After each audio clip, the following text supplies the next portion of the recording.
जलवायु पाठ के अध्ययन के क्रम में आज हम लोगों का विषय है भारत की जलवायु को प्रभावित करने वाले कारक।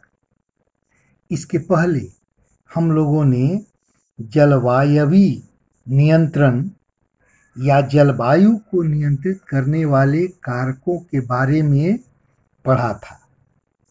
हम लोगों ने यह पढ़ा था कि किसी भी क्षेत्र विशेष या स्थान की जलवायु को नियंत्रित करने के लिए जो कारक हैं, फैक्टर हैं, वो अक्षांश, तुंगता यानी ऊंचाई, वायु दाब एवं पवन तंत्र, समुद्र से दूरी, महासागरीय धाराएं तथा उच्चावच लक्षण होते हैं। अब इनमें से हमारे देश के जलवायु को प्रभावित करने वाले कौन कौन से कारक प्रमुख हैं, इसका अध्ययन हम लोग करेंगे। हमारे देश के जलवायु को जिन कारकों ने प्रभावित किया है उसमें अक्षांश है, ऊंचाई है, वायु दाब एवं पवन तंत्र है और जेट धाराएं हैं। हम लोग जानते हैं कि हमारे देश को कर्क रेखा लगभग 2 भागों में विभाजित करती है, अर्थात कर्क रेखा 23.5 डिग्री उत्तरी अक्षांश रेखा है, भारत को 2 भागों में बांटती है। फलतः इस रेखा के दक्षिण का भाग उष्णकटिबंध और उत्तर का भाग उपोष्णकटिबंध में पड़ता है। इसीलिए भारत की जलवायु उष्ण और उपोष्ण दोनों है। दूसरा कारक जो हमारे देश के जलवायु को प्रभावित करता है वह है ऊंचाई। हिमालय भारत के उत्तरी सीमा का निर्धारण करता है। इसकी औसत ऊंचाई 6000 मीटर है। यह उत्तर से आने वाली ठंडी हवाओं को जो मध्य एशिया से आती हैं रोक देता है।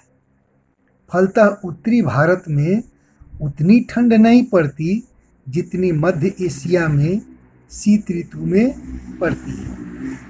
तीसरा कारक जो है जो हमारे देश के जलवायु को प्रभावित करता है वह है वायु दाब एवं पवन।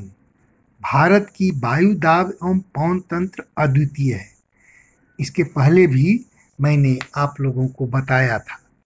संसार के वायु दाब पेटियों को देखा जाए तो उत्तर पूर्वी व्यापारिक पवनों वाले क्षेत्र में भारत स्थित है। हमारा देश उत्तरी पूर्वी व्यापारिक पवनों वाले क्षेत्र में स्थित है। ये पवनें उत्तरी गोलार्ध में उच्च वायु दाब पेटी से उत्पन्न होती हैं। चूँकि ये पवनें स्थलीय भाग से उत्पन्न होती हैं, अतः इनमें नमी की मात्रा बहुत कम होती है। इसीलिए इन पवनों के द्वारा वर्षा नहीं होती है। अतः भारत को शुष्क क्षेत्र होना चाहिए, लेकिन ऐसा नहीं है। इसका कारण यहाँ वायु दाब में होने वाला परिवर्तन है। जैसे शीत ऋतु में मध्य एशिया में उच्च वायु दाब पेटी का निर्माण होता है, जिससे हवाएं स्थल से समुद्र की ओर चलने लगती हैं, जबकि ग्रीष्म ऋतु में यहाँ निम्न दाब पेटी का निर्माण होता है और हिंद महासागर में उच्च वायु दाब पेटी बनती है। फलतः हवाएं समुद्र से स्थल की ओर बहने लगती है और भारत में मानसून का आगमन होता है। चूँकि ये हवाएं जो समुद्र से स्थल की ओर बहती हैं, अपने साथ प्रचुर मात्रा में जल वाष्प लेकर आती हैं।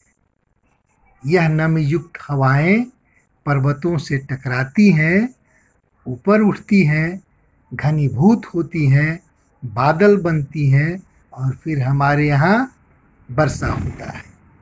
तो आज के अध्ययन में इतना ही।